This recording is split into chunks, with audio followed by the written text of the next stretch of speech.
ওকে,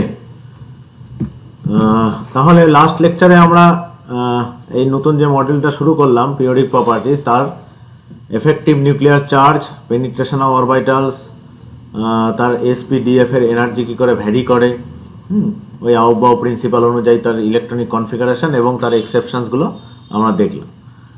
আজকের লেকচারে আমরা চেষ্টা করব এইগুলো কমপ্লিট করার, যে atomic and ionic sizes, ionisation energy, electron affinity আর ইলেকট্রোনেগেটিভিটি। দেখো, এই যে টপিকগুলো আছে আজকের, তোমাদের প্লাস 2 লেভেলে এগুলো পড়ে এসছো, রাইট? আমরা একটু এক্সপ্লেনেশনগুলো একটু নতুন ধরনের অথবা একটু ইনার ডেপথে যে আমরা তার এক্সপ্লেনেশনগুলো চেষ্টা করব, যে আন্ডারলাইং রিজনগুলো কী আছে, এইটুকুই। হ্যাঁ, তো আমরা একটা একটা করে শুরু করি। তা প্রথমে আমাদের যেটা আছে, যে টপিক আজকের, সেটা হলো আমাদের অ্যাটমিক রেডিয়াই, মানে অ্যাটমিক সাইজ। তা অ্যাটমিক সাইজ কী করে পিরিয়ডে চেঞ্জ করে এইসব। তা প্রথমে আমাদের জানতে হবে যে অ্যাটমিক রেডিয়াই বলতে আমরা কী বুঝি। অ্যাটমের রেডিয়াস, এখন অ্যাটম তো যেহেতু হার্ড স্ফিয়ার না, এরকম তো একটা লোহার বলের মতন না যে শক্ত, এটা ফিক্সড কিছু না।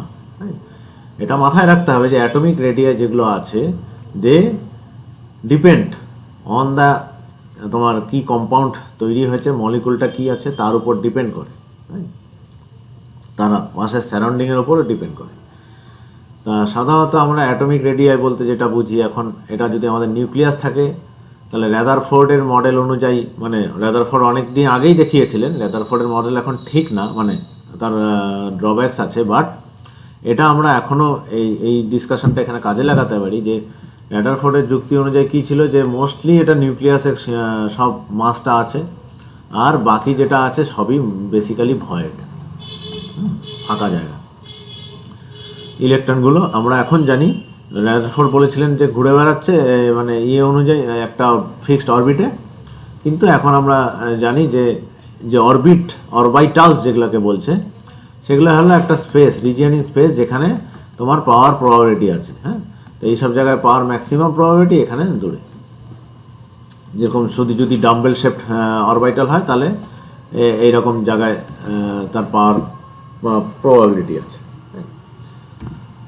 যাই হোক না কেন, যেখানে তোমার ম্যাক্সিমাম পসিবিলিটি, তার থেকে যে আমার নিউক্লিয়াসের দূরত্ব, সেটাই আমার রেডিয়াই। এবং সেটা কি, দ্য আউটার মোস্ট ইলেকট্রনের জন্য। আমার কোর ইলেকট্রন নিয়ে এখানে ভাবার দরকার নেই, আউটার মোস্ট ইলেকট্রন যত দূরে, সেটাই আমার রেডিয়াই বলবো। তো ওই যে বললাম, অ্যাটমিক রেডিয়াই ডিফাইন করার আগে দেখতে হবে আমরা কীরকম করে করছি, হ্যাঁ, কোন পজিশানে আছে। ফর এক্সাম্পল, ধরো এরকম একটা সিচুয়েশান, এগুলো ক্রিপ্টন, হ্যাঁ, এগুলো ক্রিপ্টনের ক্রিস্টাল। ক্রিপ্টন এই যে সলিড স্টেটে, এটা কি আছে, এটা তো কি গ্যাস, নোভেল গ্যাস, মানে আমার হলো এই ইনার্ট গ্যাস যাকে বলা হচ্ছে। হ্যাঁ, এই নোবেল গ্যাস তোমার এখানে নন বন্ডেড সিচুয়েশানে আছে, মানে এগুলো কিন্তু ছুঁয়ে আছে নিজেদের মধ্যে। এগুলো যদি এক একটা নিউক্লিয়াস ধরি, দুটো সবগুলোই ক্রিপ্টন অ্যাটম, প্রতিটা ছুঁয়ে আছে পাশে আরও 4 জনকে, আরও উপরে নিচে থাকবে তাহলে 6 জনকে, but they are not bonded. হ্যাঁ, এই যে এরকম যদি থাকে, তাহলে এই যে দুটো ডিস্টেন্স, এটা আমরা কি পাচ্ছি, এই যে ধরো ডি, এটা যদি ডি হয়, যেটা আমরা ক্রিস্টালোগ্রাফি থেকে বের করতে পারি, এই ডিটা বের করে যদি আমি ডিটাকে ডিভাইডেড বাই 2 করি, এটাই তো আমার একটা রেডিয়াস পাচ্ছি। সেই রেডিয়াসটা হলো আমার কি বলছি, এই রেডিয়াসটাকে আমরা বলছি non bonding radius, non bonding radius or van der Waals radius, right? তো এই নন বন্ডিং রেডিয়াসটাই হলো আমার ভ্যান্ডার ওয়ালস রেডিয়াস, মানে তারা বন্ডিং সিচুয়েশনে নেই, বাট যতটা সম্ভব কাছে আসা যায়, that is van der Waals radius. এবার আরেকভাবে আমরা ডিফাইন করতে পারি, তাহলে অ্যাটমিক রেডিয়াস এটা হলো একরকমভাবে। হ্যাঁ, এবার বন্ডিং রেডিয়াস যদি আমরা বলি, বন্ডিং রেডিয়াই, তাহলে তার আবার কীরকম থাকতে পারে, ধরো এই যে একরকম হলো এটা বন্ডিং রেডিয়াই আবার ডিফাইন করতে গেলে দু রকমের আছে, একটা হলো নন মেটালস, একটা হলো মেটালস। হ্যাঁ, আমরা যদি প্রথমে নন মেটালস দেখি, নন মেটাল ধরো ব্রোমিন, তাহলে যারা নিজেদের মধ্যে এরকম কম্পাউন্ড ফর্ম করলো, মানে মলিকুল Br2, এটারও ইন্টারনিউক্লিয়ার ডিস্টেন্স আমরা বের করতে পারি এরকম। তাহলে এটাকে যদি আমরা 2 দিয়ে ভাগ করি, তাহলে আমরা এই যে এখানে যেরকম 228 আছে ইন্টারনিউক্লিয়ার ডিস্টেন্স, তাহলে আমরা রেডিয়াসটা পেলাম এটা। তো এটাকে কি বলবো, ব্রোমিনের কোভ্যালেন্ট রেডিয়াই, রাইট। তাহলে আমরা এটাকে এরকম করে লিখছি, আর লিখে এখানে কোভ্যালেন্ট রেডিয়াই। এগুলোকে কি বলছি, এটাকে বলছি আর লিখে VDW, তার মানে ভ্যান্ডার ওয়ালস রেডিয়াই। এটা হলো আর কোভ্যালেন্ট রেডিয়াই। এরকম আরেকটা বন্ডিং রেডিয়াসও এরকম করে এক্সপ্লেন করা যায় ফর মেটালস। দেখো এখানে মনে হচ্ছে যেন দুটো মেটাল অ্যাটমও এখানে নন বন্ডিং সিচুয়েশনে আছে, but they are not, they are actually metallic বন্ডিংয়ে আছে, রাইট। এরা মেটালিক বন্ডিংয়ে আছে। মেটালিক বন্ডিং কি, ওই যে সি অফ ইলেকট্রনের মধ্যে, সেটা আমাদের এখানে স্কোপ নেই ডিসকাস করার এখন। আমরা যদি মেটালিক বন্ডিং কোনোদিন ডিসকাস করি তখন দেখব, বাট দে আর বন্ডিং, এরা মেটালিক বন্ডিংয়ে আছে। হ্যাঁ, দে আর নট নন বন্ডেড। এখানেও তাই। তাহলে এখানে আমরা এটাকে কি বলছি, RM, মানে মেটালিক রেডিয়াই, রাইট। ঠিক আছে, তাহলে এই দুটাই কিন্তু বন্ডিং রেডিয়াই, আর এটা হলো আমার নন বন্ডিং রেডিয়াই। এগুলো হলো আমার atomic radii, different types of atomic radii. তাহলে একটা হলো নন বন্ডিং রেডিয়াই, একটা বন্ডিং রেডিয়াই। বন্ডিং রেডিয়াই আবার দু রকমের, কোভ্যালেন্ট রেডিয়াই আর মেটালিক রেডিয়াই। আর নন বন্ডিং রেডিয়াইটাকে আমরা আর একটা কী নামে ডাকছি, বলছি ভ্যান্ডার ওয়ালস রেডিয়াই। এইবার দেখি আমাদের এটার পিরিয়ডিক ট্রেন্ডস কী কী আছে। দেখো এই যে গ্রাফটা আমরা যে এই মেথডে করে আমরা যদি যেটাকে প্লট করি অ্যাটমিক নাম্বারের রেসপেক্টে, তাহলে আমরা বিভিন্ন রকমের এরকম একটা গ্রাফ পাই। এই গ্রাফগুলোর মধ্যে দেখো টপে যেন পাহাড়ের মতন মাঝে মাঝে হিলস আছে, এই টপগুলো কারা আছে, সব অ্যালকালি মেটালস, আর বটমে দেখো সবগুলো কি আছে, আমাদের নোবেল গ্যাসেস আর ইনার্ট গ্যাসেস। ওকে, তাহলে একটা ট্রেন্ড আমরা এটা দেখতে পাচ্ছি যে যদি আমরা একই গ্রুপের বা উপর থেকে নিচে আসি, তাহলে আমার অ্যাটমিক রেডিয়াই বাড়ছে, রাইট। এখানেও এটাও বাড়ছে, এটাও বাড়ছে, ইনক্রিজ করে যাচ্ছে। এটা আমাদের আন্ডারস্ট্যান্ড করা খুবই ইজি, কারণ আমরা যখন একটার থেকে আরেকটা নিচের গ্রুপে যাচ্ছি, তখন কি নিচের পিরিয়ডে যাচ্ছি, উপর থেকে নিচে আসছি, তাহলে আমাদের একটা কী বাড়ছে, প্রিন্সিপাল কোয়ান্টাম নাম্বার বেড়ে যাচ্ছে, নাম্বার অফ শেল বেড়ে যাচ্ছে, রাইট। তাহলে আমাদের কি হচ্ছে, যে আউটার মোস্ট ইলেকট্রন তার উপর এফেক্টিভ নিউক্লিয়ার চার্জ কমে যাচ্ছে। সোজা কথা, এফেক্টিভ নিউক্লিয়ার চার্জ কমে যাচ্ছে, এই কথাগুলো বলতে হবে। এফেক্টিভ নিউক্লিয়ার চার্জ কমে যাওয়ার জন্য কি হচ্ছে, তাহলে তার উপর যে অ্যাট্রাকশান, নিউক্লিয়াসের অ্যাট্রাকশান, সেটা কমে যাচ্ছে, সেই জন্য মোর লুজলি বাউন্ড এবং সেটা দূরে চলে যাচ্ছে, সেই জন্য এটা আন্ডারস্ট্যান্ডেবল। ওকে, আর একই পিরিয়ডে যদি দেখি তাহলে আমার এটা কমে কমে আসছে, রাইট। এটাই। আর আরেকটা জিনিস এটা দেখতে হবে, এই যে প্লটগুলো করা হয়েছে, রাইট, কোভ্যালেন্ট রেডিয়াই, এগুলো হলো তোমার অ্যাভারেজ, মানে অনেকগুলো কম্পাউন্ড থেকে আমরা অ্যাভারেজটা নিয়েছি। যেরকম ধরো আয়োডিনের কোভ্যালেন্ট রেডিয়াই, ওই যে আগের ব্রোমিনের মতন যদি বের করা হয়, এটা হলো 133 পিকোমিটার, রাইট। সিমিলারলি ক্লোরিনের টা হলো 99 পিকোমিটার, ব্রোমিনেরটা তো আগেই দেখেছি 114 পিকোমিটার, রাইট। এইবার এদের দুজনের মধ্যে যদি কম্পাউন্ড হয়, ICl একটা কম্পাউন্ড হয়, this are called inter halogen compounds, right. Inter halogen কম্পাউন্ডের তাহলে বন্ড লেন্থ কত হবে, বন্ড লেন্থটা হবে দুটোর সাম, তাই। তাহলে এটার বন্ড লেন্থ হবে তোমার 133 প্লাস 99, দ্যাট ইজ 232 পিকোমিটার। এটা আমার থিওরিটিক্যাল ক্যালকুলেশন, রাইট। আর এক্সপেরিমেন্টালে কি পাওয়া যায়, এক্সপেরিমেন্টালটাও খুব কাছেই, 232.07 পিকোমিটার। রাইট।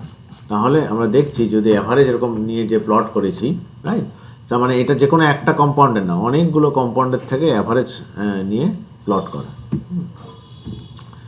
ওকে, তাহলে এই হলো আমাদের কোভালেন্ট রেডিয়াই ইয়েগুলো। এইবার আমাদের ট্রেন্ডটা আমরা যেটা বলছিলাম যে একটা পিরিয়ডে তো ওরকম দেখছি, আর এদিকে আমার কমছে, একই পিরিয়ডে যদি থাকে তাহলে কমে কমে আসছে। তা এটার আর একটা এক্সপ্লেনেশন হলো, যদি একই পিরিয়ডে যখন যাচ্ছি তাহলে আমার ইলেকট্রনটা, নেক্সট ইলেকট্রনটা কোথায় আসছে, সেম সেলেই আসছে। তার মানে একটা আবার যখন বাঁ দিক থেকে ডান দিকে যাচ্ছি, তার মানে আমার নিউক্লিয়াসে একটা প্রোটন বেড়ে যাচ্ছে, নিউক্লিয়াস চার্জ 1 বৃদ্ধি পাচ্ছে, আর তোমার একই ইলেকট্রন সেলে যাচ্ছে, রাইট। একই সেলে যাওয়ার জন্য এফেক্টিভ নিউক্লিয়ার চার্জ অতটা কমছে না, রাইট, মানে শিল্ডিং অতটা হচ্ছে না, সেই জন্য তার উপর অ্যাট্রাকশন বেড়ে যাচ্ছে, বাঁ দিকের থেকে ডান দিকে গেলে, আর ছোট হয়ে যাচ্ছে। ধরো তোমার 1H আর 2 helium, রাইট।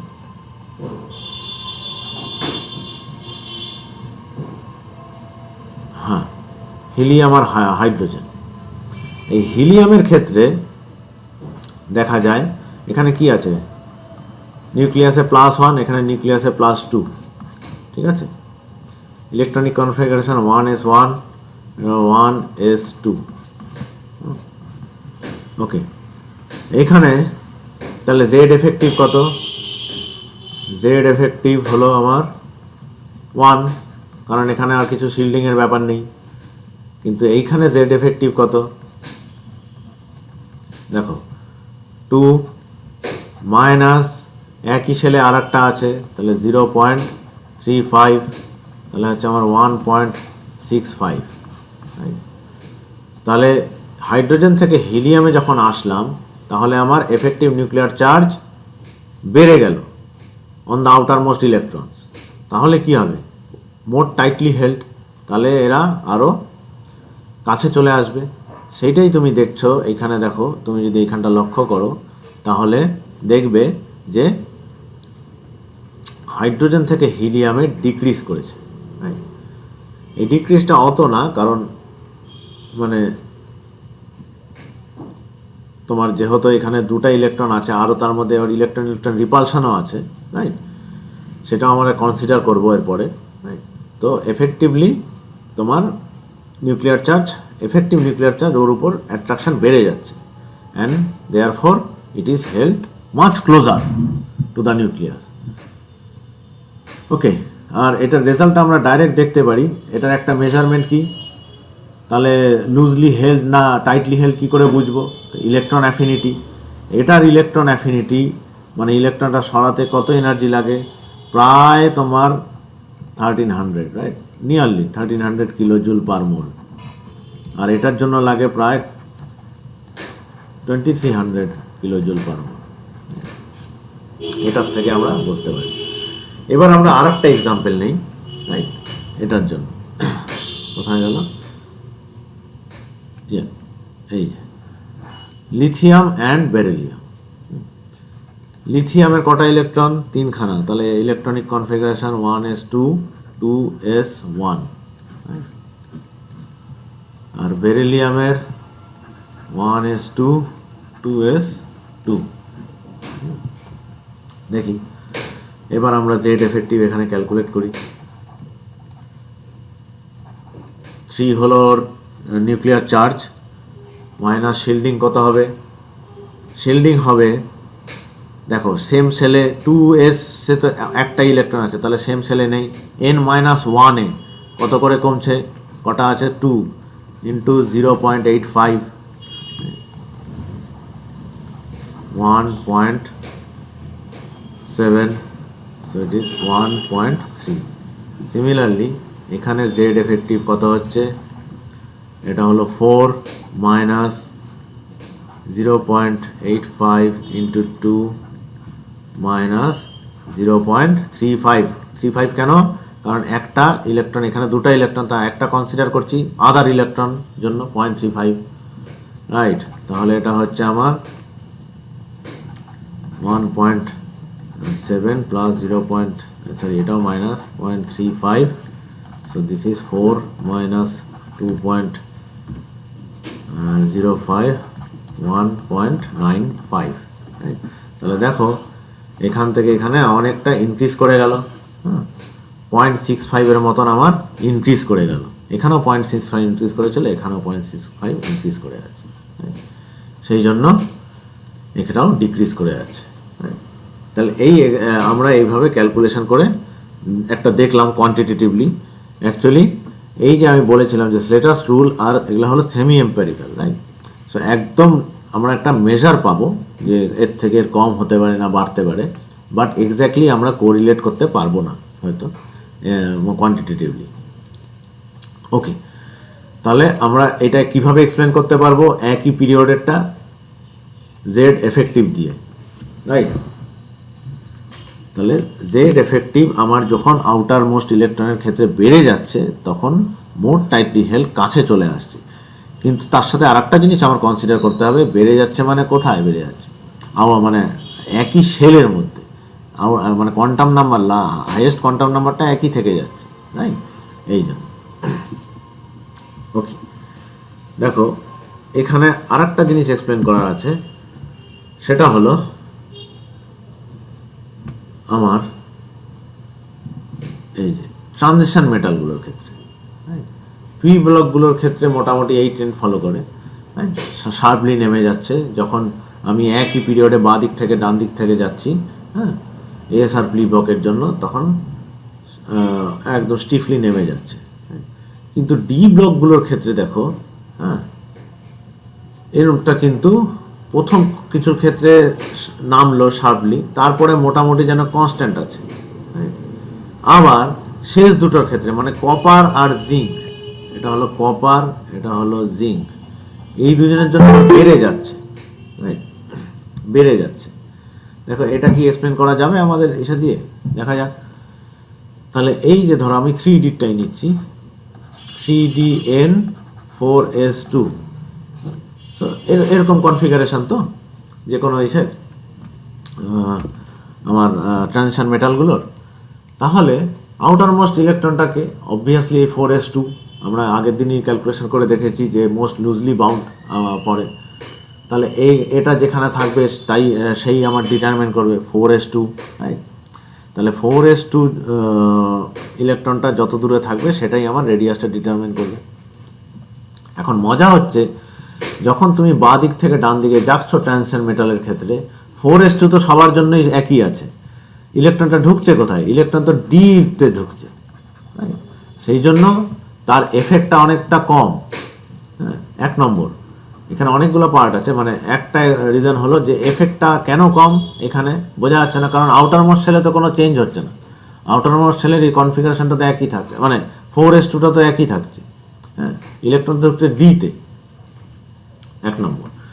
দু নম্বর হলো আমরা জেড এফেক্টিভগুলো যখন ক্যালকুলেশন করি, জেড এফেক্টিভ যদি ক্যালকুলেট করতে থাকি, দেখো জেড এফেক্টিভ দেখার আগে আমাদের শিল্ডিংটা যদি দেখি, এটা কি হচ্ছে? তো আমার জেড মাইনাস এস, তাহলে এই এসটা আমি ধরো একটা বাঁ দিক থেকে যদি ডান দিকে যাই তাহলে আমার কত করে পজিটিভ চার্জ বাড়বে?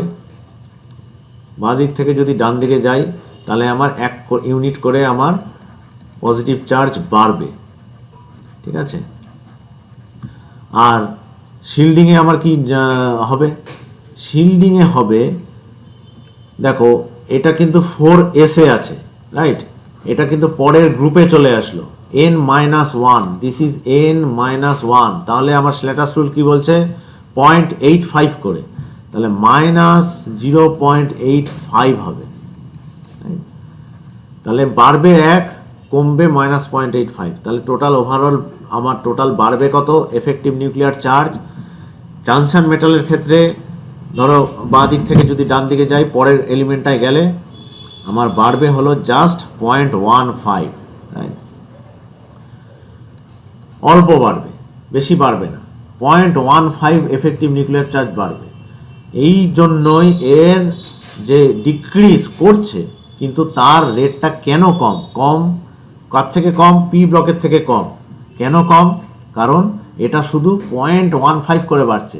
অন দি আদার হ্যান্ড আমরা এইসের জন্য কি দেখলাম, আমরা লিথিয়াম থেকে যখন বেরিলিয়ামে গেলাম, রাইট, কিংবা হাইড্রোজেন থেকে হিলিয়ামে গেলাম, আমরা রেঞ্জটা কি দেখলাম, এদের ডিক্রিজটা কত করে বাড়ছে, কত করে, প্লাস 0.65 করে বেড়ে যাচ্ছে, তাই না, 65 করে বেড়ে যাচ্ছে। কারণ তারা আউটার মোস্ট ইলেকট্রনগুলো হলো আমার পি অরবিটাল অথবা এস অরবিটালে, সেখানে যদি কন্ট্রিবিউট করে সেম অরবিটে, সরি সেম এনার্জি লেভেলে, তাহলে তার ডিক্রিজটা হবে, শিল্ডিংটা কত, 0.35 করে। তা 1 বাড়ছে, 0.35 কমছে। এখানে হলো 1 বাড়ছে পি ব্লকের জন্য, মাইনাস কমছে হলো 0.35, তাহলে ওভারঅল আমার ইনক্রিজ হচ্ছে 0.65। সেই জন্য আমার এফেক্টিভ নিউক্লিয়ার চার্জটা বেড়ে যাচ্ছে আউটার মোস্ট ইলেকট্রনে 0.65, বাদিক থেকে ডান দিক গেলে এক এক করে ইনক্রিমেন্ট হলো। On the other hand D অরবিটালের ক্ষেত্রে দেখলাম আমরা কি, শুধু 0.15 করে বেড়ে যাচ্ছে, সেই জন্য এর ইনক্রিজটা অনেক কম, সেই জন্য এর রেডিয়াসের যে ডিক্রিজ সেটা অনেক লোয়ার। এবং লাস্ট যে দুটো ইলেকট্রন যেরকম কপার আর জিঙ্ক, এদের ক্ষেত্রে কি D10, এই D10 হওয়ার দরুন ইলেকট্রন রিপালশন হাইয়েস্ট পর্যায়ে যায় ডি অরবিটালে, সেই জন্য ডিক্রিজ হওয়ার বদলে এরা স্লাইটলি এক্সপ্যান্ড করে যায়, রাইট। ওকে, তাহলে এটা হলো আমাদের অ্যাটমিক রেডিয়াসের মোটামুটি একটা ডিসকাশন হলো, আমাদের পি ব্লক এবং ডি ব্লকের ডিফারেন্সগুলো আমরা স্ল্যাটার্স রুল দিয়ে মোটামুটি কোয়ান্টিটেটিভলি চেষ্টা করলাম বোঝার যে কিভাবে এই গ্রাফগুলো আমরা রিচ করি, এই এরকম কেন হাফ গ্রাফগুলো হচ্ছে, এবং ডি অরবিটালের জন্য এখানে কেন প্ল্যাটুর মতন রিজিয়ন হচ্ছে। নেক্সট আমরা চলে আসি আয়নিক রেডিয়াতে। হ্যাঁ, এতক্ষণ আমরা অ্যাটমিক রেডিয়াই দেখলাম, মানে নন বন্ডেড মানে covalent radii, van der Waals radii. আমরা এবার আয়নিক রেডিয়াইতে আসি। আয়নিক রেডিয়াই কি জিনিস, তাহলে একটা আয়ন পড়তে হবে, তারপরে তার এটা। আচ্ছা, এইখানে আমরা দেখি যে প্রথমে আমরা ধরো দুটা নেই, ফ্লোরিন একটা নিলাম, একটা সোডিয়াম নিলাম, আমরা কম্পেয়ার করে দিই। ফ্লোরিনের কটা ইলেকট্রন আছে, ফ্লোরিন আছে 9টা, আর এর আছে কটা ইলেকট্রন, এর আছে 11টা, রাইট। এবার একটা করে এখান থেকে আমি একটা ইলেকট্রন প্লাস করে দিলাম, তাহলে হয়ে গেল F মাইনাস, এখান থেকে একটা ইলেকট্রন মাইনাস করে দিলাম, তাহলে হয়ে গেল Na প্লাস। এবার দেখো দুটোর ক্ষেত্রেই কিন্তু ইলেকট্রন সংখ্যা 10 হয়ে গেল, তাহলে আমরা এদের কি বলছি, আইসো ইলেকট্রনিক, মানে একই ইলেকট্রন সংখ্যা, রাইট।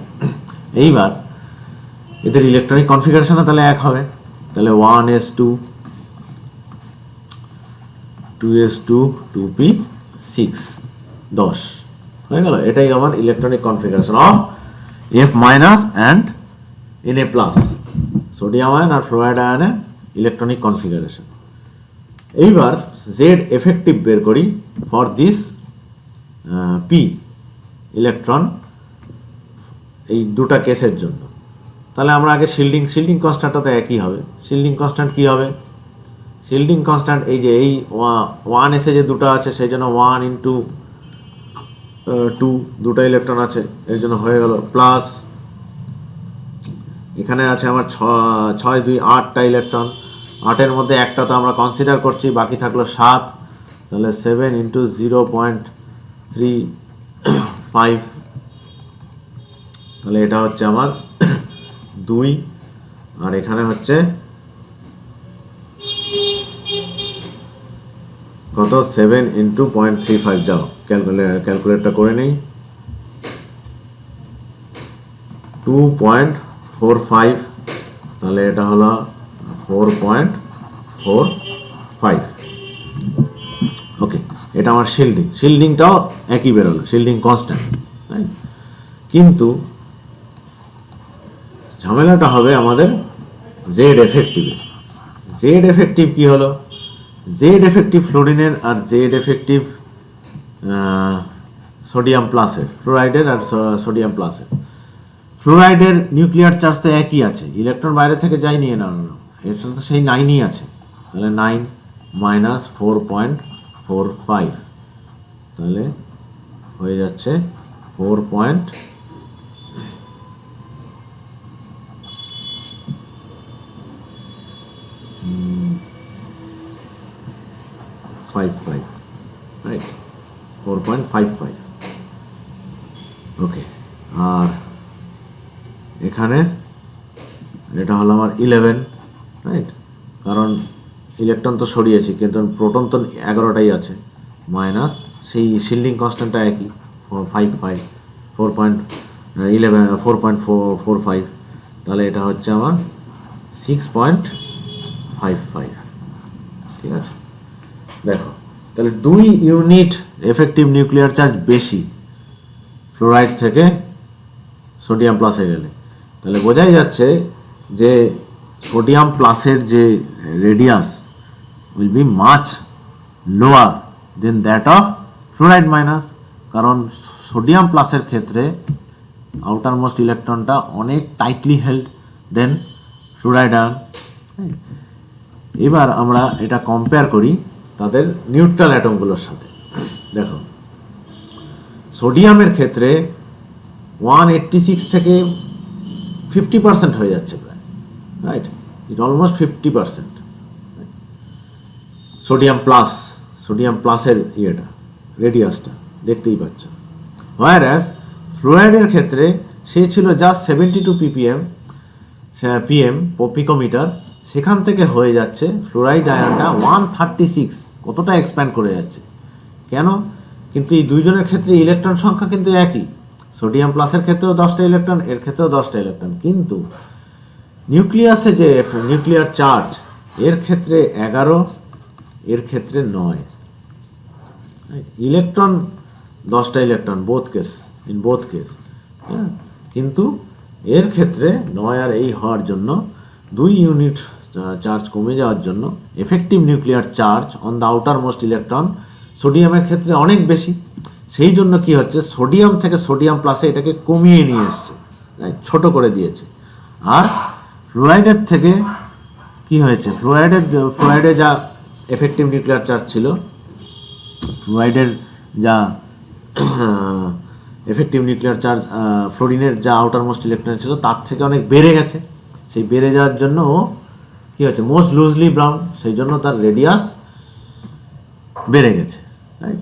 সো ইন জেনারেল আমরা কি বলতে পারি, বলতে পারি যে radius of cation less than neutral atom, radius of neutral atom, whereas or neutral atom না বলে আমরা বলতে পারি, নিউট্রাল অ্যাটম আমরা বলবো না, আমরা ধরো আর কোভ্যালেন্ট বললাম, হ্যাঁ, আর কোভ্যালেন্ট, অথবা আর অ্যানায়ন্সের ক্ষেত্রে কি হবে, radius of anions much greater than আর কোভ্যালেন্ট, হ্যাঁ, और আর মেটালিক, এই ক্ষেত্রে আর মেটালিক হলে মেটালিক। ওকে, ঠিক আছে। তাহলে এই ধরনের এক্সপ্লেনেশন যদি প্রশ্ন আসে যে explain why radius of cations are much lower than their neutral atoms, আর একটা এক্সাম্পল দিয়েও যদি স্পেসিফিক্যালি বলে radius of fluoride ion is much higher than fluorine, তাহলে এই এফেক্টিভ নিউক্লিয়ার চার্জের ক্যালকুলেশনগুলো করে উত্তরটা দিতে হবে। ওকে, আমরা এটা হয়ে গেল। এবার আমরা নেক্সট টপিকটায় আসি। তাহলে আমাদের অ্যাটমিক রেডিয়াই আর আয়নিক রেডিয়াই হলো। এবার নেক্সট টপিকটা হলো আমাদের আয়নাইজেশন এনার্জি অথবা আয়নাইজেশন এনথালপি। তা ইন জেনারেল আমরা আয়নাইজেশন এনথালপিটা কি, এটা হলো আমাদের মোস্ট লুজলি বাউন্ড ইলেকট্রন যেটা থাকবে ইন গ্যাসিয়াস স্টেট, সেটাকে খুলে এনে আমার অ্যাটমটাকে আয়নাইজ করে দিতে, পজিটিভ চার্জ করতে যা এনার্জি খরচা হবে সেটাই আমার আয়নাইজেশন এনার্জি। তাহলে আমরা জেনারেলি যদি লিখি, ধরো একটা অ্যাটম এ, ব্র্যাকেটে জি মানে গ্যাসিয়াস স্টেটে, হ্যাঁ,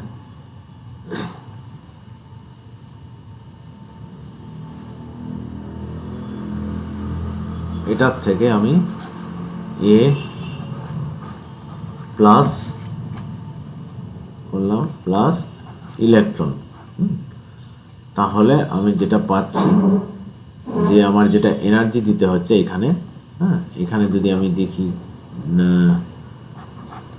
এই যে ডেল্টা এইচ যেটা আমার এখানে দিতে হচ্ছে এই ইকুয়েশনটার energy, that is our ionization energy. এখানে যেহেতু একটা ইউনি পজিটিভ করেছি তাহলে আমি এটাকে বলবো IE1, that is first ionisation energy. যদি আমি এখান থেকে আর একটা ইলেকট্রন বের করে নিই এনার্জি দিয়ে, তাহলে এটাকে আমি বলবো second ionisation energy or enthalpy. Okay, these are always positive, always positive, কারণ আমার ইলেকট্রন বের করে আনতে সবসময় এনার্জি বাইরের থেকে দিতেই হবে। অ্যান্ড বইতে দেখবে এগুলো অ্যাকচুয়ালি কিসে দেওয়া থাকে, এনার্জিগুলো ইলেকট্রন ভোল্টে দেওয়া থাকে, ইজিলি কনভার্ট করে নিতে পারবে। আমি তোমাদের একদিন একটা এক্সাম হোমওয়ার্কও দিয়েছিলাম, রাইট?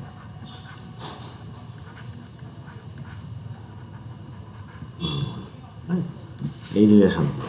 ওকে, তাহলে এগুলোর আমরা ট্রেন্ডগুলো এখন দেখার চেষ্টা করব যে কিভাবে হয়। এরও আমাদের একটা এরকম গ্রাফ আছে। তাহলে আয়নাইজেশন এনার্জির গ্রাফ এরকম। এইখানে দেখো ঠিক অ্যাটমিক রেডিয়াসের উল্টে গেছে, মাথায় চলে এসছে সব আমার নোবেল গ্যাসেসগুলো, আর একদম নিচে চলে গেছে আমার অ্যালকালি মেটালগুলো। বোঝাই যাচ্ছে তাহলে ionization energy is inversely proportional to r, তাই না? অ্যাকচুয়ালি এটা আর স্কোয়ারের সাথে ইনভার্সলি প্রপোর্শনাল। আর মানে রেডিয়াস যত বাড়ছে আমার আয়নাইজেশন এনার্জি তত কমে যাচ্ছে। এটা ইজিলি বোঝা যাবে এই কারণে যায় আমার যত রেডিয়াস বাড়ছে তাতে এফেক্টিভ নিউক্লিয়ার চার্জও বেড়ে যাচ্ছে, তাই? তো এফেক্টিভ নিউক্লিয়ার চার্জ যত বেড়ে যাচ্ছে তত কি হচ্ছে, সরি আমি উল্টো বললাম, রেডিয়াস যত বাড়ছে এফেক্টিভ নিউক্লিয়ার চার্জ আমার কমে কমে যাচ্ছে।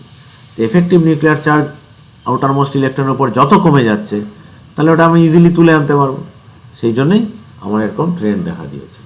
তাহলে আমি এটাও লিখতে পারি, অ্যাকচুয়ালি এটা দেখা যায় যে this is proportional to Z effective square and N square, and inversely proportional two N square.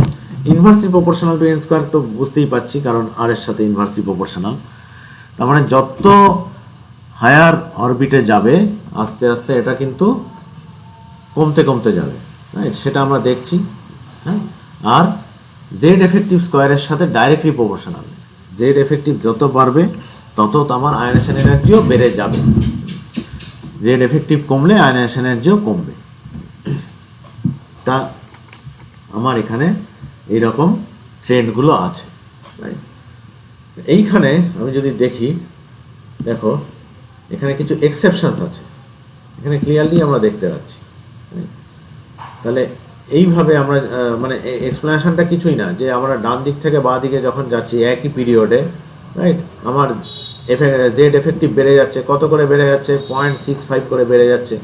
আমরা একটু আগে ক্যালকুলেট করলাম। তা জেড এফেক্টিভ যদি 0.65 করে বাড়ে তাহলে আমার আয়নাইজেশন এনথালপিও বেড়ে যাচ্ছে।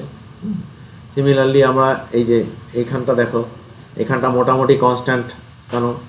কেন মোটামুটি কনস্ট্যান্ট? কারণ এখানে গুলো ইনক্রিজগুলো জেড এফেক্টিভগুলো জাস্ট 0.5 করে হচ্ছে, 0.15 করে হচ্ছিল, সেই জন্য। কিন্তু কিছু এক্সেপশনস আছে। এই দেখো, এই যে খাঁজগুলো হঠাৎ করে, এটা কি? এটা হলো আমার বেরিলিয়াম, এটা হলো আমার বোরন, আর এটা হলো আমার এই ম্যাগনেসিয়াম,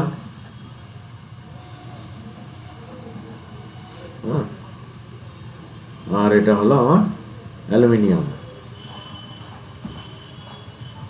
এটা হলো nitrogen, oxygen, similarly phosphorus, sulphur, এদের ক্ষেত্রে আমরা দেখতে পাচ্ছি যেন ব্রেক হয়েছে।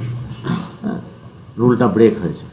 এই রুলটা কেন ব্রেক হয়েছে দেখো, রুলটা যদি দেখো, ব্রেক কিন্তু বোরন করেনি, বোরন কিন্তু মোটামুটি এক লাইনেই আছে, বোরন অক্সিজেন এরা। হ্যাঁ, ব্রেক করে গেছে বেরিলিয়াম, ব্রেক করে গেছে নাইট্রোজেন, ব্রেক করে গেছে ম্যাগনেসিয়াম, ব্রেক করে গেছে ফসফরাস। কেন? তার এটা তো ইজিলি আন্ডারস্ট্যান্ড, আমরা ইলেকট্রনিক কনফিগারেশন দিয়ে দেখতে হবে। সব কিছু জেড এফেক্টিভ দিয়ে আমরা বোঝাতে পারবো না। জেড এফেক্টিভ দিয়ে এটা একই, জেড এফেক্টিভ দিয়ে কিন্তু আমাদের এটা মিলছে না।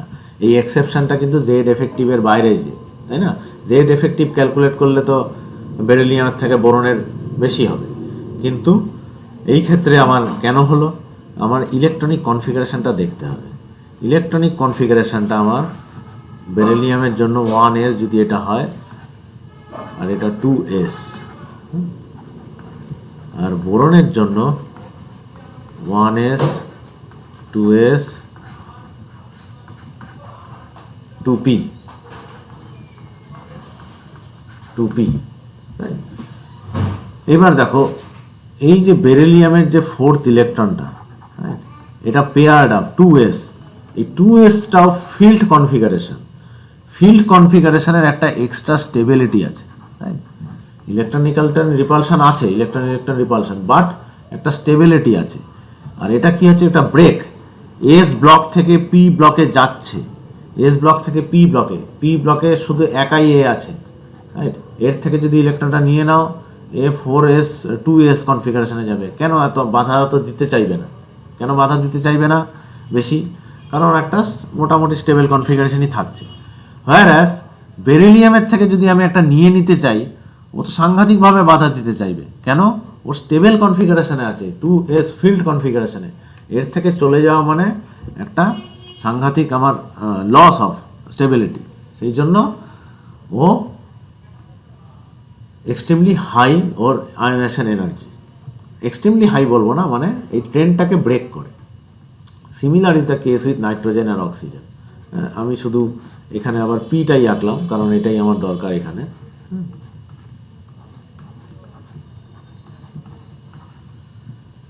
নাইট্রোজেন আর অক্সিজেন, নাইট্রোজেনের এখানে আবার হাফ ফিল্ড, এই হাফ ফিল্ডেরও একটা এক্সট্রা স্টেবিলিটি আছে due to exchange energies, right? সেই জন্য এই এক্সেপশনটা হয়। একই রকমভাবে ম্যাগনেসিয়াম আর অ্যালুমিনিয়াম অথবা এই ফসফরাস আর সালফার যারা ঠিক এদের নিচেই আছে, এগুলো আমরা এক্সপ্লেন করতে পারি।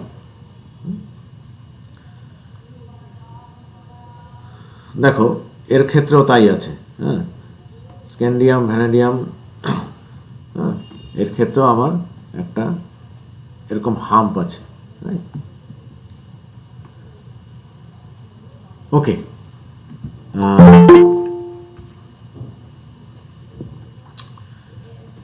ওকে, আমাদের তাহলে এই আয়নাইজেশন এনার্জি তা আমরা কিভাবে এক্সপ্লেন করলাম? আমরা দেখলাম যে এটা directly proportional to Z effective square and inversely proportional two N square, মানে যেটা আমাদের প্রিন্সিপাল কোয়ান্টাম নাম্বার। আর এবং তার কিছু এক্সেপশনস দেখলাম, যে মোস্ট নোটেবলি হলো আমাদের বেরিলিয়াম, বোরন আর নাইট্রোজেন, অক্সিজেন।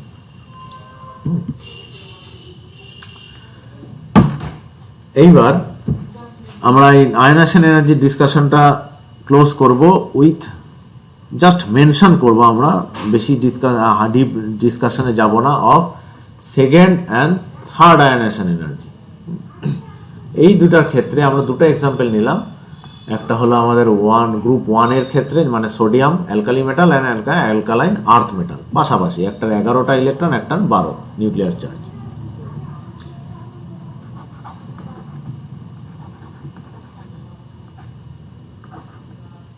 এটা আমি একদম এটা লিখে দিচ্ছি, বারবার ভিতরে কোর ইলেকট্রন না লিখে।3s2, ওকে, নিকেলটা হলো আমার কোর, তারপরে 3s1 and 3s2। এইবার দেখো প্রথমে ফার্স্ট আয়নেশন এনার্জির কম্পারিজনটায় আসি। এটা ইজিলি এক্সপ্লেন করা যাবে। ফার্স্ট আয়নেশন এনার্জি সোডিয়ামের থেকে ম্যাগনেসিয়ামের বেশি। কেন বেশি? অবভিয়াসলি একই পিরিয়ডে একই গ্রুপে আছে। প্রথম কথা, একই বাঁ দিক থেকে ডান দিকে আসলাম, তাহলে নিউক্লিয়ার চার্জ তো বাড়বেই, সেই জন্য বাড়ছে। দ্বিতীয় কথা, ফিল্ড সেলে আছে S2, সেই জন্য বেশি বাড়ছে। সেই জন্য first ionization energy of magnesium is higher than sodium. কিন্তু সেকেন্ড আয়নেশন এনার্জির ক্ষেত্রে দেখো অদ্ভুত একটা মিসম্যাচ। ম্যাগনেসিয়ামের অনেক কম, সোডিয়ামের ফার্স্টের থেকে সেকেন্ডে ionization energy is nearly 10 times, তাই না? প্রায় 10 টাইমস, 10 না হলো 9 times, more than 9 times higher. এখান থেকে এটা যে গেছে প্রায় 9 টাইমস হায়ার গেছে, whereas এটা জাস্ট 2 টাইমস। 2 টাইমস তো হবেই, মানে ফার্স্টের থেকে সেকেন্ড আয়নেশন এনার্জি বেশি তো হবেই। কেন হবে? কারণ অলরেডি একটা পজিটিভ চার্জ আছে নিউক্লিয়াসের, সেই পজিটিভ চার্জের এগেনস্টে তোমাকে কাজ করতে হচ্ছে। এফেক্টিভ নিউক্লিয়ার চার্জ তো বেড়ে যাচ্ছেই, হ্যাঁ, সেই জন্য বেশি হচ্ছে। কিন্তু আমার দেখতে হবে ফার্স্ট আয়নেশনের পরে এর চেহারাটা কীরকম হচ্ছে। ফার্স্ট আয়নেশনের পরে এর কনফিগারেশনটা দেখা যাচ্ছে ঠিক সোডিয়ামের মতো, রাইট? ঠিক সেম অ্যাজ সোডিয়াম। তার মানে এখন 1s থেকে 3s থেকে একটা ইলেকট্রন সরাতে হবে। এবং হলে কি পাচ্ছি?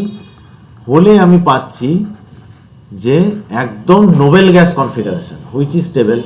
সেই জন্য ও একটা স্টেবিলিটির দিকে যেতে চাইছে, সেই জন্য ওর সেকেন্ড আয়নেশন এনার্জিটা অতটা বেশি না, সেই জন্য ম্যাগনেসিয়াম +2 স্টেটে থাকে।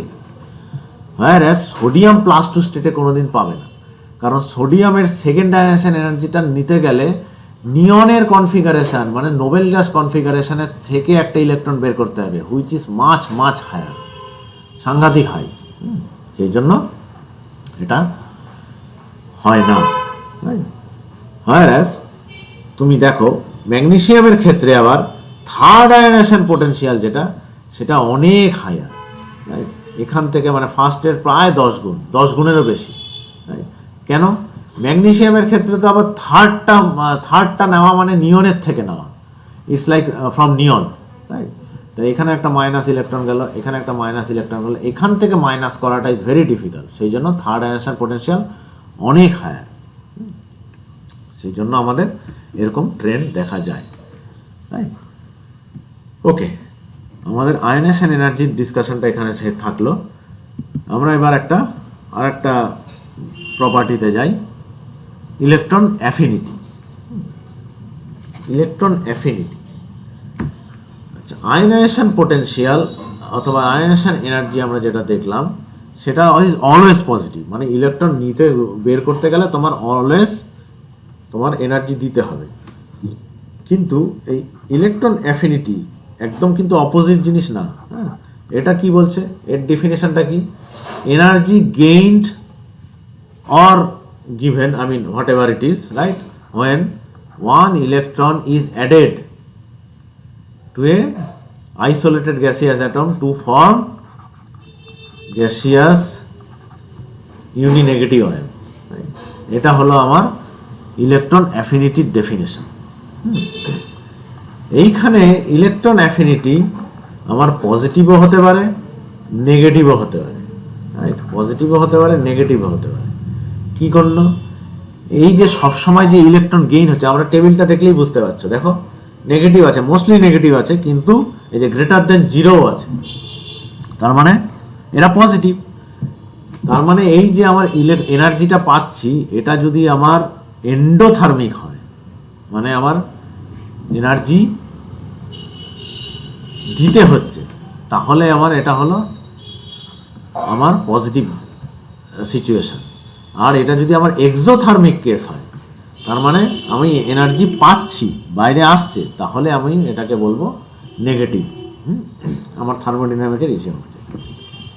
আচ্ছা, তো এইখানে দেখো ট্রেন্ড, এই যে আয়নিক রেডিয়াই অথবা ইলেকট্রন আয়নেশন পোটেনশিয়ালের মতন এই ট্রেন্ডটা কিন্তু অতটা স্পেসিফিক না, মানে অতটা ইজিলি আমি বলতে পারবো না যে এখান থেকে বাড়ছে, এখান থেকে কমছে। দেখো আমরা এখানে কি এক্সপ্লেন করতে পারি, তাহলে ইলেকট্রন অ্যাফিনিটি কার হবে, তাহলে যত আমার আউটার মোস্ট অরবিটালে এফেক্টিভ নিউক্লিয়ার চার্জ বেশি হবে, তাহলে সে ইনকামিং ইলেকট্রনটাকে তত ওয়েলকাম করবে, তত ইজিলি নেবে, তত ইজিলি নেওয়া মানে আমার মোর অ্যান্ড মোর নেগেটিভের দিকে যাবে, এক্সোথার্মিক রিয়াকশান হবে অথবা লেস এন্ডোথার্মিক হবে, হোয়াটএভার, তাহলে আমার বেশি হবে। তাহলে জেড এফেক্টিভ যত বাড়বে আমার ইলেকট্রন অ্যাফিনিটিও বাড়বে, তাহলে আমার জেড এফেক্টিভ কমলে ইলেকট্রন অ্যাফিনিটি কমার কথা, মানে উপর থেকে নিচে আসলে আমার কমে যাওয়ার কথা। দেখো এই ট্রেনটা উপর থেকে নিচে কমার কথা আর এই দিক থেকে এখানে বাড়ার কথা, বা দিক থেকে ডান দিকে বেড়ে যাওয়ার কথা। দেখো এই ট্রেনটা শুধু ফলো হয় দেখো ওয়ান এর ক্ষেত্রে আমার ফলো হচ্ছে লিথিয়াম, সোডিয়াম, পটাশিয়াম, রুবেডিয়াম, ইনফ্যাক্ট এটা খুবই কম। কিন্তু অন্যগুলোর ক্ষেত্রে দেখো পরের গ্রুপটাতেই আর হচ্ছে না, উল্টো এখানে বেড়ে যাচ্ছে, মানে মোর এক্সোথার্মিক স্ট্রনশিয়ামের ক্ষেত্রে, হ্যাঁ এর ক্ষেত্রেও তাই মিলছে না। আবার সিমিলারলি বাঁ দিক থেকে যখন ডান দিকে যাচ্ছি এদিকে বেড়ে যাওয়ার কথা, কিন্তু সবসময় যে তা হচ্ছে তা না, কিন্তু তবু এই যে ভার্টিক্যাল ট্রেন্ডের থেকে horizontal trend is much more কি বলবো, মানে রেগুলার, মাচ মোর রেগুলার। বাঁ দিক থেকে ডান দিকে আমার বেরিয়ে যাচ্ছে, এক্সেপশনস আছে, সেটা আমরা এখনই এক্সপ্লেন করব। হ্যাঁ এখানে এক্সেপশন আছে এই দুটার ক্ষেত্রে আর এগুলোর ক্ষেত্রে। ওকে, তাহলে আমার এই যে electron affinity trend is not that regular like ionization potential or ionic radii. Okay, আর এখানে এক্সেপশনগুলো আছে, দেখো এই নাইট্রোজেন থেকে এইখানে যাওয়ার, অক্সিজেনে যাওয়ার, ঠিক একই রকমভাবে এখানে এক্সপ্লেন হবে। সেই নাইট্রোজেনে আগে যা দেখলাম আমরা হাফ ফিল্ড আছে, এই হাফ ফিল্ড আছে, নেক্সট ইলেকট্রনটা যখন আসবে ওকে তো এই স্টেবিলিটিটা স্যাক্রিফাইস করতে হবে, হাফ ফিল্ডের স্যাক্রিফাইস করে একটা ইলেকট্রন আসবে, উল্টো আবার তার কি হবে, ইলেকট্রন রিপালশন হবে, সেই জন্য ও ওটাকে অপোজ করবে। অ্যাজ সাচ কি হচ্ছে, নাইট্রোজেনের নেগেটিভ তো হচ্ছেই না, উল্টো পজিটিভ হয়ে যাচ্ছে, ঠিক আছে। এক নম্বর এটা এক্সেপশন। দেখো ফসফরাস আর সালফারেও ঠিক একই এক্সেপশন আছে, এখানে পজিটিভ হচ্ছে না, নেগেটিভ কিন্তু অনেক কমে। সিলিকন থেকে ফসফরাসে যখন যাচ্ছ, সিলিকন থেকে ফসফরাসে দেখো এর তো মোর নেগেটিভ হওয়ার কথা ছিল, কিন্তু হচ্ছে না, কারণ এ নেক্সট ইলেকট্রনটাকে অপোজ করছে রাদার দেন ওয়েলকাম। এই সব এই গ্রুপ 5-এর ক্ষেত্রে সেই এক্সেপশনগুলো আছে। গ্রুপ 5-এর is much lower electron affinity than যেটা তাদের বাঁ দিকে থাকে, মানে গ্রুপ 4-এ কার্বনের থেকে নাইট্রোজেনের বেশি, মানে কম ইলেকট্রন অ্যাফিনিটি, সিলিকনের থেকে ফসফরাসের কম, জার্মেনিয়ার থেকে আর্সেনিকের কম, টিনের থেকে অ্যান্টিমনির কম। ওকে, আর একটা এক্সেপশন হলো উপর থেকে নিচে তো কমার কথা, কমে যাওয়ার কথা, কিন্তু এখানে একটা এক্সেপশন আছে হ্যালোজেন্সের ক্ষেত্রে। হ্যালোজেন্সের ক্ষেত্রে কেন, এমনি গ্রুপে হাইয়েস্ট হলো হ্যালোজেন্সের, কেন, কারণ তাদের তো ঠিক একটা কম থাকে, তাই না, ঠিক একটা কম, মানে হ্যালোজেন্সের ক্ষেত্রে মানে এক্সের জন্য কি থাকবে, NS2Np5 প্লাস একটা ইলেকট্রন নিলেই তারা একেবারে নোবেল গ্যাস কনফিগারেশনে চলে যাচ্ছে। হ্যাঁ, NS2Np6, হ্যাঁ Nobel gas configuration, stable configuration, সেই জন্য তারা ইলেকট্রনটাকে চাইছে, যত চাইছে তাহলে সে এনার্জি দেবে, এনার্জি ছাড়ছে, সেই জন্য স্টেবল হচ্ছে। স্টেবল হলে তো এনার্জি ছাড়বে, আর যদি সিস্টেমটা আনস্টেবল হয়ে যায় তাহলে এনার্জি আমার দিতে হবে। মানে এইখানে যদি আমার সিস্টেমটা থাকে, যদি স্টেবিলিটি গেইন করে তাহলে এনার্জি ড্রপ করবে, তার মানে এটা পেয়ে যাব, মাইনাস আমি এনার্জি পেয়ে যাব সিস্টেম থেকে। আর যদি আনস্টেবল হয়ে যায় তাহলে এনার্জি আমার উল্টো দিতে হবে, না হলে উপরে যাবেই না, তাই না। তাহলে ফ্লোরিন, ক্লোরিন, ব্রোমিন, আয়োডিন এদের ক্ষেত্রে দেখো কমতে যাওয়ার কথা ছিল, মানে ক্লোরিন, ব্রোমিন, আয়োডিন কমে যাচ্ছে, কেন, আউটার মোস্ট শেলটা বেড়ে যাচ্ছে, জেড এফেক্টিভ কমে যাচ্ছে, ফাইন। কিন্তু ফ্লোরিনের ক্ষেত্রে একটা ফ্লোরিন আর ক্লোরিনের এক্সেপশন আছে। ফ্লোরিনের কিন্তু যতটা বেশি ভাবার কথা ক্যালকুলেশন ছিল ততটা মানে বেশি না, -240 মানে এই ট্রেন্ড অনুযায়ী হয়তো 400-এর কাছাকাছি হওয়ার কথা ছিল, কিন্তু তা না। কেন না? কারণ ফ্লোরিনের স্মল সাইজের জন্য ইলেকট্রন রিপালশনটা অনেক বেশি হয়, সেই জন্য তার electron affinity is not that high as expected, সেই জন্য এই ট্রেন্ডটা ব্রেক করে। তাহলে হ্যালোজেনের ক্ষেত্রে ইলেকট্রন অ্যাফিনিটির ট্রেন্ডটা কি?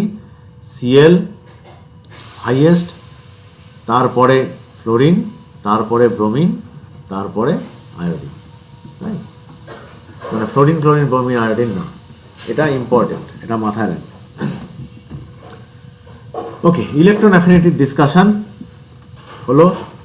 এইবার আমাদের লাস্ট আজকে যেটা প্রপার্টি ডিসকাস করব সেটা হলো আমাদের ইলেকট্রন নেগেটিভিটি। এটাও তোমাদের পড়ে এসছো, ইলেকট্রোনেগেটিভিটি। আমরা ডিফারেন্ট স্কেলগুলো আজকে ডিসকাশন করব। তো ফার্স্টে আমরা যাই ডেফিনেশনটায়। ইলেকট্রোনেগেটিভিটির ডেফিনেশনটা কি? ইলেকট্রোনেগেটিভিটির ডেফিনেশন বলছে যে একটা বন্ডেড পেয়ারে, মানে বন্ডেড অ্যাটমের মধ্যে বন্ডেড পেয়ারটাকে নিজের দিকে টানার ক্ষমতাটাকে বলছে ইলেকট্রোনেগেটিভিটি। নিজের দিকে টানার ক্ষমতাটা। তাহলে ধরো এটা মিডিল পোর্শনে আছে, তার থেকে নিজের দিকে টানার ক্ষমতাটাকে যার যত বেশি তার তত বেশি ইলেকট্রোনেগেটিভিটি। ধরো আমাদের হাইড্রোজেন আর ফ্লোরিন, আমরা কি জানি? ফ্লোরিন মোর ইলেকট্রোনেগেটিভ দেন হাইড্রোজেন বলি। এই কথাটার মানে কি? ফ্লোরিনের ইলেকট্রোনেগেটিভিটি হাইড্রোজেনের থেকে বেশি, মানে তাহলে বন্ডের যদি মিড পয়েন্ট এটা হয়, এটা যদি মিড পয়েন্ট হয়, তাহলে ইলেকট্রন পেয়ারগুলো নিশ্চয়ই ফ্লোরিনের দিকে আছে। এখন যতটা থাকবে ততটা বেশি। মানে ক্লোরিনের সাথে হলে ক্লোরিনের কম, তাহলে নিশ্চয়ই ক্লোরিনের এই সব জায়গায় থাকতো, মিড পয়েন্টের কাছে থাকতো। আয়োডিনের সাথে হলে আরও কাছে থাকবে, তাই? তাহলে এইটা হলো আমার ইলেকট্রোনেগেটিভিটি। এখানে মাথায় রাখতে হবে ইলেকট্রোনেগেটিভিটি আর electron affinity is different. Electron affinity হলো ফর আইসোলেটেড অ্যাটম, আমরা ইলেকট্রন একটা নিচ্ছি, ইউনিনেগেটিভ আয়ন তৈরি হচ্ছে। কিন্তু ইলেকট্রোনেগেটিভিটি হলো আমার বন্ডেড পেয়ারের থেকে, মানে বন্ড যদি ফর্ম না করে তাহলে ইলেকট্রোনেগেটিভিটির ডেফিনেশনটাই আসছে না। ডেফিনেশনটাই হলো আমার বন্ডেড পেয়ারের অ্যাটমটাকে নিজের কাছে টানার ক্ষমতা, এটা। তাহলে মোস্ট প্রথম দিকে এটা হলো, এটার কোয়ান্টিফাই করেছিলেন লাইনাস পাউলিং, রাইট? ইনি দুবার নোবেল প্রাইজ পান, একবার হলো কেমিস্ট্রির জন্য আর একবার হলো শান্তির জন্য, পিস প্রাইজ। এই Linus Pauling, one of the greatest chemist, কোয়ান্টিফাইড এই ইলেকট্রোনেগেটিভিটি, রাইট? মানে বোঝা যাচ্ছে এটা তো ক্ষমতাটাকে মাপবো কী করে? সেই মাপার জন্য পাউলিং স্কেল, এই যে এটা দেখছো, এটা হলো পাউলিং স্কেল, রাইট? তো এটার যদি নিউমেরিক্যাল প্রবলেম থাকে, তোমাদের সব ডেটাগুলো দেওয়াই থাকবে, তোমাদের অন্য কিছু বের করতে হবে। দেখো এটার থেকে তোমরা বুঝতেই পারছো এটা ইলেকট্রন ভোল্ট স্কেলে নেওয়া আছে, হ্যাঁ। আচ্ছা, এটা দেখো রিলেশনটা হলো 0.012 মাল্টিপ্লাইড বাই একটা ডেল্টা ই কী জিনিস আমি আসছি, আর এটা রুট ওভার, মানে রুট ওভার। এখানে মেইন হলো আমার ডেল্টা ইটা কী জিনিস? ডেল্টা ইটা আবার লেখা আছে bond B A B minus এই রকমের জিনিস সব লেখা আছে, হয়তো বলতে অসুবিধা হচ্ছে। These are bond energies,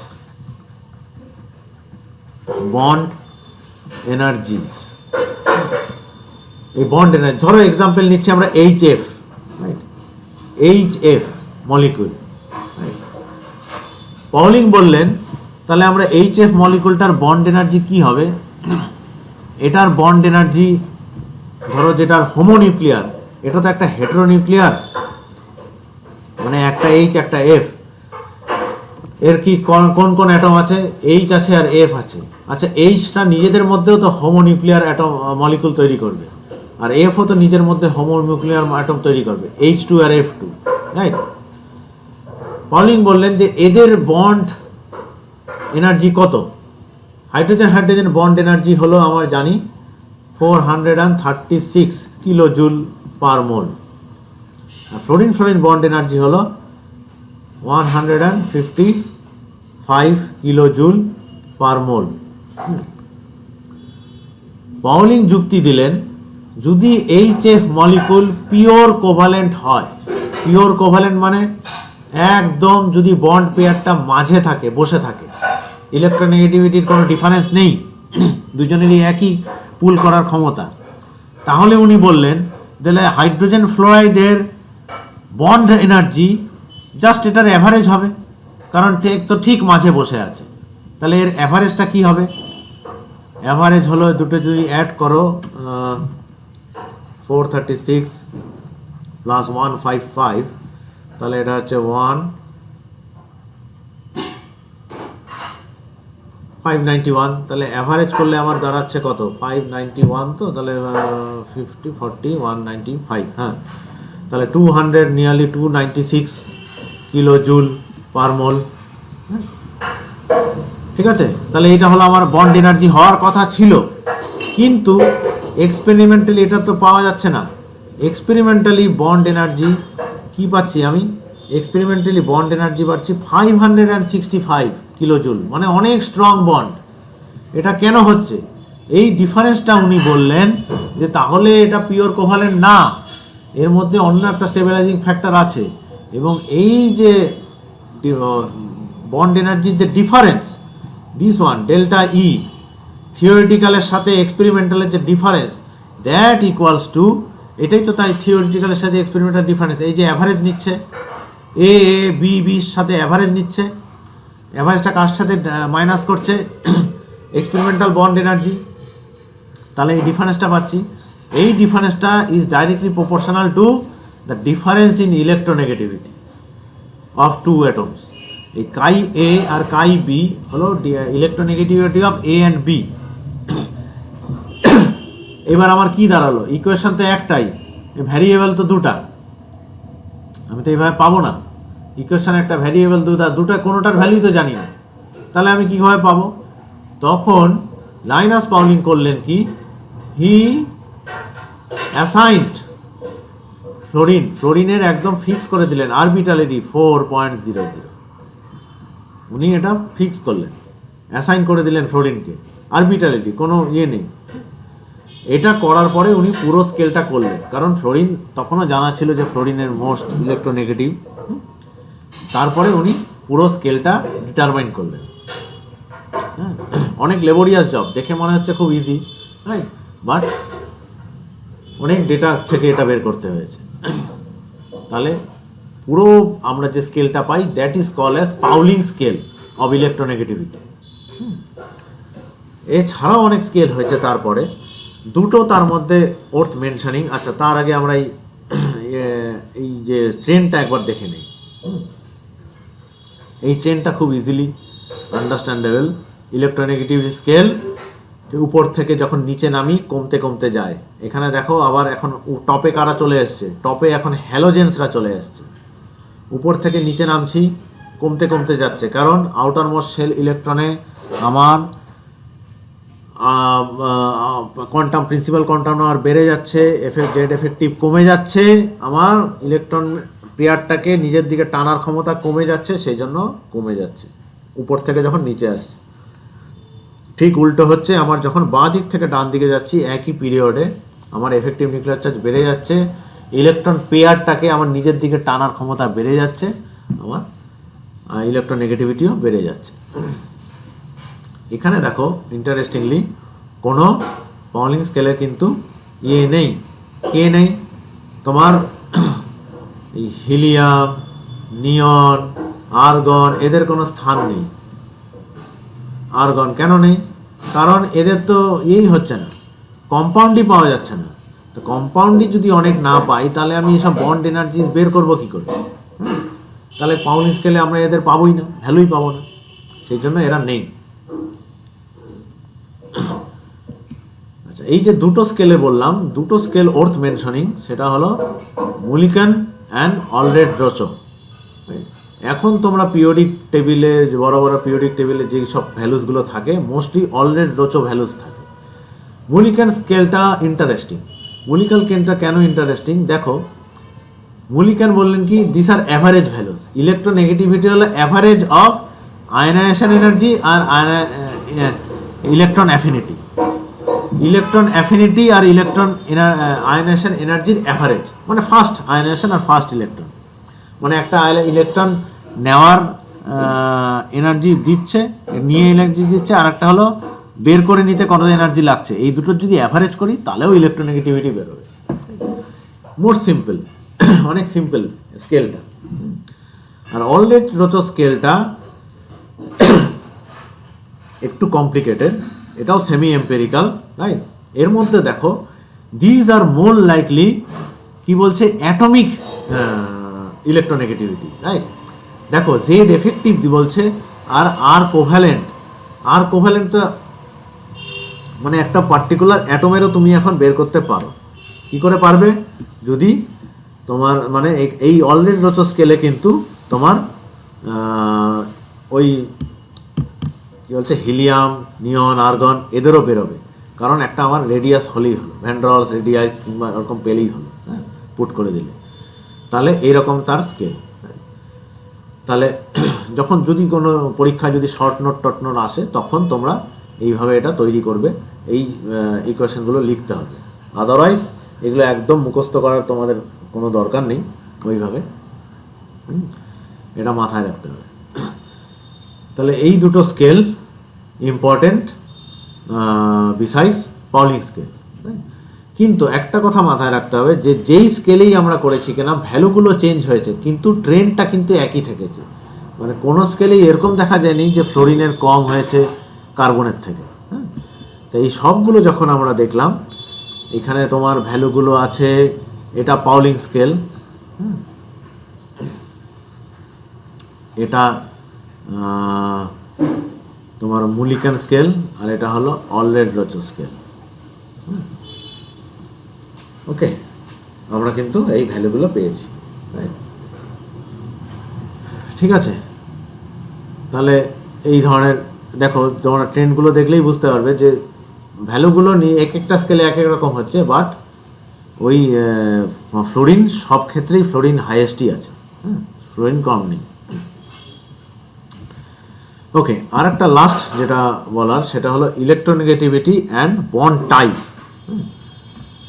bond type কী জিনিস, ধরো দুটার ক্ষেত্রে আমি যদি বলি এ বি বন্ড আছে, আর কাই এ ইকুয়ালস টু কাই বি যদি হয়, মানে একই electronegativity, in that case bond pair exactly mid পয়েন্টে থাকবে, রাইট। তাহলে কোনো হবে না, কোনো চার্জ সেপারেশন হবে না, তাহলে আমি বলছি এটাকে পিওর কোভালেন্ট বন্ড। ইনফ্যাক্ট আমরা এরকম কেস পাবোই না, কাই এ ইকুয়ালস টু কাই বি, হ্যাঁ, এরকম কেস পাবোই না, রাইট। এটা তখনই হতে পারে when A equals to B, তার মানে H2, F2, O2, হ্যাঁ, Br2, হোমোনিউক্লিয়ার ডায়াটমিক্সের ক্ষেত্রেই এটা ঠিক হতে।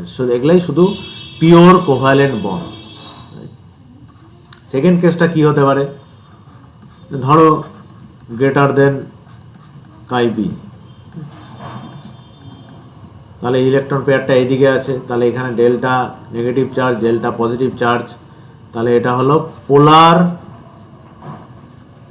Covalent bond. Polar covalent bond, most of the molecules are polar covalent bond, right. Polar বেশিরভাগ কোভালেন্ট মলিকুল হলো পোলার কোভালেন্ট বন্ড। যে কোনো অ্যাটম নেই, আমরা যদি সিএইচ বন্ড যদি নেই, তাহলে সেটাও তো পোলার কোভালেন্ট বন্ড। আর থার্ড কেস যদি আমি এরকম হয় যে chi A very very large than chi B, in that case কী হবে, একদম চার্জ সেপারেশন চলে আসবে, বন্ডটা একদম ভেঙে এখানে আমার চলে আসবে একদম পজিটিভ চার্জ, আর এটা negative charge. In that case এটা হয়ে যাবে আমার আয়নিক বন্ড, এটা আমার আয়নিক বন্ড হয়ে যাবে। ওকে, তাহলে এই যে ইলেকট্রোনেগেটিভ ডিফারেন্স দিয়ে আমরা বুঝতে পারলাম। তাহলে তোমাকে এরকম যদি দিয়ে দেয়, তোমার তিনখানা হয়তো পেয়ার আপ দিয়ে দিল, তাহলে বলতে বললো মানে নাম না দিয়ে এ বি সি করে যে তাদের মধ্যে কী টাইপের বন্ড হবে, তাহলে তোমার প্রেডিক্ট করতে হবে এই থিওরিগুলো দিয়ে। ঠিক আছে, তাহলে আজকে আমরা চারখানা পিরিয়ডিক প্রপার্টি দেখলাম। একটা হলো আয়নিক সাইজের, atomic and ionic size, electron ionisation potential or ionisation enthalpy, electron affinity and ultimately electron negativity. Electron তিনখানা স্কেল দেখলাম, পাউলিং, অলেনরোচো অ্যান্ড মলিকান। ওকে, আমরা পিরিয়ডিক প্রপার্টির আজকে যেটা করলাম সেটা অলরেডি তোমাদের কিছু জানা ছিল, হয়তো নতুন কিছু জানতে পারলে, আমি জানি না, হলে ভালো। যাই হোক, নেক্সট ডে আমরা পোলারাইজেশন দেখব। আজকে এখানেই শেষ। কোনো কোশ্চেন থাকলে জিজ্ঞেস করতে পারো।